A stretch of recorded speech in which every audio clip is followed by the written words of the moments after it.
Alors bonjour, je m'appelle Bertrand Dossola, je suis saltimbanque, peintre, illustrateur, dessinateur. Voilà, c'est comme ça que je me définirais. Saltimbanque dans le sens où j'aime me faufiler dans la vie avec curiosité. Et ce qui me plaît, c'est surtout rencontrer les gens, rencontrer l'extérieur, les différents endroits.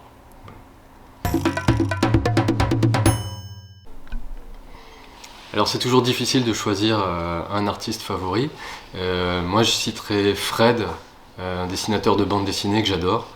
Il a un dessin qui de prime abord a l'air simple et pourtant qui est très maîtrisé.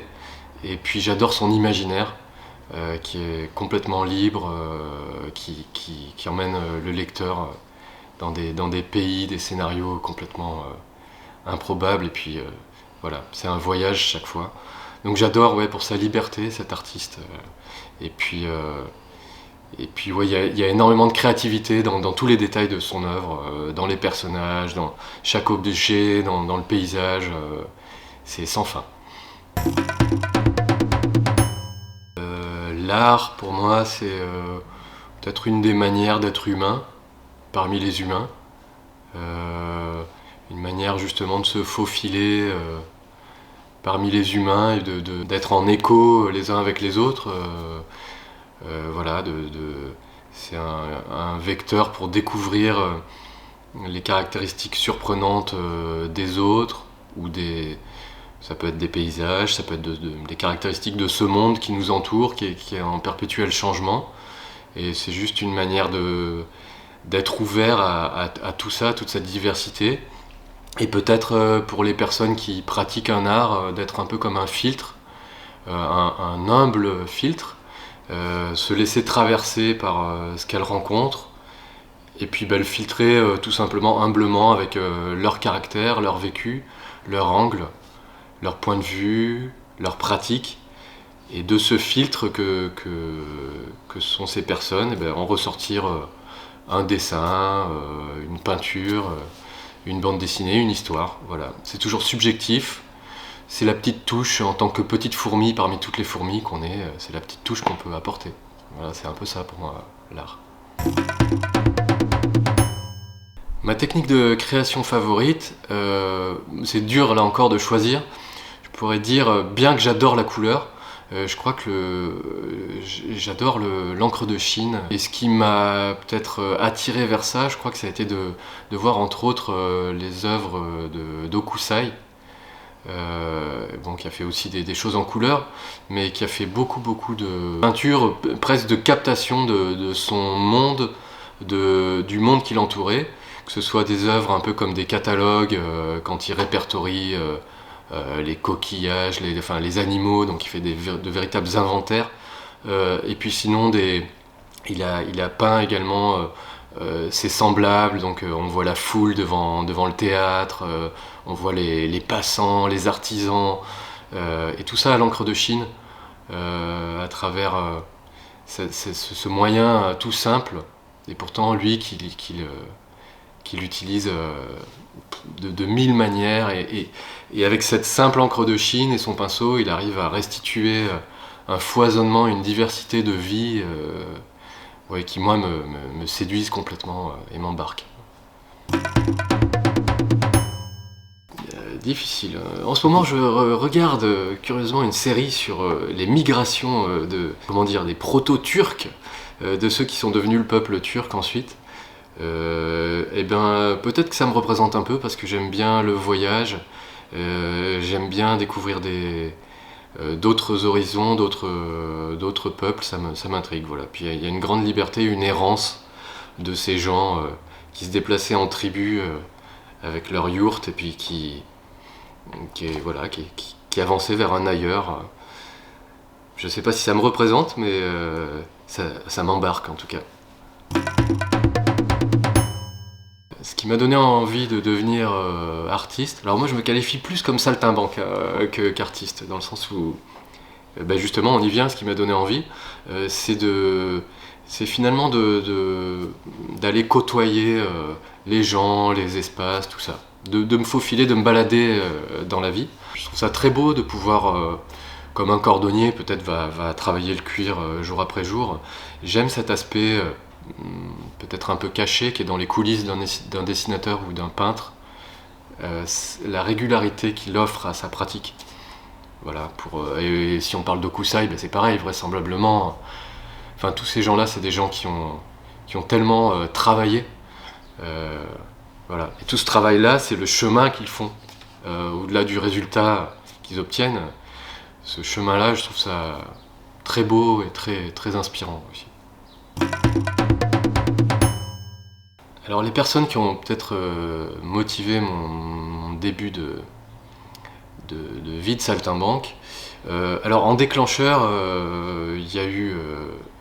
donc on s'échappe un petit peu là du côté illustration, hein, mais ça touche au côté de fréquenter les gens, d'aimer aller me mêler aux gens.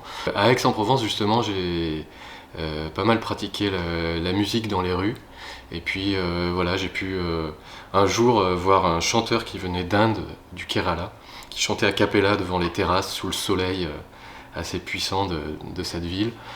Et c'est une vision presque extatique, voilà, c'était très saisissant. Ce dépouillement, en fait, voir cette personne qui chantait magnifiquement bien devant peut-être 200 personnes qui étaient assises là. Et ouais, ça m'a marqué. Et puis, alors là, je vais faire un pas de côté peut-être par rapport à la question, revenir à un dessinateur, pourtant hyper connu, Hergé. J'ai toujours été fasciné par Hergé, quoi, depuis l'enfance, par rapport à une espèce de comédie humaine qu'il a mise en place, par rapport à toute la flopée de personnages qu'il a mis en vie. Et peut-être ça m'a donné envie aussi de raconter des histoires, d'aller inventer des personnages, et puis d'aller, comme un poisson là encore, au contact de personnages variés, de voyager, de tout ça. Voilà. Cet aspect d'un bouillonnement, et puis l'envie de se laisser surprendre en fait, d'aller au contact du hasard. Voilà. Et le hasard, c'était quelque chose qui était très présent aussi dans ces rues d'Aix, avec toutes ces terrasses-là, le fait de rencontrer divers musiciens successivement, de passer une période à jouer avec tel musicien, puis ensuite avec tel autre, complètement différent. Ça pouvait être un violoniste, un accordéoniste tzigane, un guitariste gitan, des Argentins, des Brésiliens. Voilà, c'était très varié. Et vive le hasard, quoi. Voilà. Alors, mon moyen de locomotion préféré, alors, il y en a un que je pratique pas mal, c'est le fait de bouger aussi par le côté saltimbanque. Je suis amené sur un plan pratique à bouger en camion et puis en tirant comme un escargot ma caravane. Donc j'adore ce fait de me déplacer là encore parce que j'aime beaucoup le hasard et les surprises. J'espère tout le temps que... Enfin, je suis convaincu que la vie est surprenante de toute façon. Donc j'aime bien aller butiner, voilà, avancer dans la vie de cette manière-là. Mais en même temps, je crois que j'espère plus tard, au moment où je me déferai cette grosse carcasse d'escargot, c'est-à-dire de camions et de caravanes, je crois que marcher, en fait, c'est quelque chose d'absolument merveilleux. Voilà, donc ça me séduit pas mal. Alors un artiste musical qui me séduit en ce moment, enfin depuis pas mal de temps en vérité, c'est Chico César. C'est un chanteur brésilien qui a fait de magnifiques chansons, donc ouais, j'invite les spectateurs à aller regarder un petit peu ce qu'a fait Chico César. Il parle de la condition des Noirs brésiliens. Voilà, il a un rapport aux origines africaines qui est très touchant. Ouais, il pétille, quoi, cet homme. À découvrir. Le mot de la fin, ou du début de la suite, peut-être c'est un mot que j'ai envie de dire aux jeunes, que ce soit des enfants jusqu'aux jeunes adultes, c'est que je suis persuadé que la vie est surprenante et qu'il faut croquer dedans, et même par des sentiers qui sont un peu compliqués en ce moment. J'ai surtout envie de dire aux jeunes de croire en eux et de faire, en fait. C'est-à-dire de choisir. Là, on parle de dessin beaucoup et de peinture, c'est un exemple, ça peut être autre chose. Mais s'ils sentent un petit sentier d'une pratique qu'ils aiment, je pense que avoir des pratiques, et en repensant à l'exemple du cordonnier, quelqu'un qui a une pratique quotidienne, je pense que comme pour une table qui a plusieurs pieds, ça peut être un des pieds de la table. C'est quelque chose qui va donner de la force à tout ce qu'on peut vivre ensuite dans la vie. Et donc j'ai envie d'encourager les jeunes à avoir une pratique.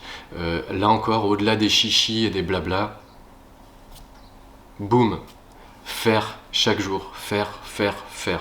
Pas pendant toute la journée, mais à un moment, être disponible, se rendre disponible, s'obliger à être disponible pour construire sa force personnelle, voilà, donc quelque chose qui est régulier, qui est peut-être intime, qui n'est pas vu aux yeux de tous, mais qui est une pratique pour laquelle ils sont présents et pour laquelle ils sont au rendez-vous chaque jour. Et je pense qu'une pratique comme ça peut les emmener vers leur chemin et vers le chemin de tout leur possible et du hasard et puis de toutes les surprises de leur vie à venir. Voilà.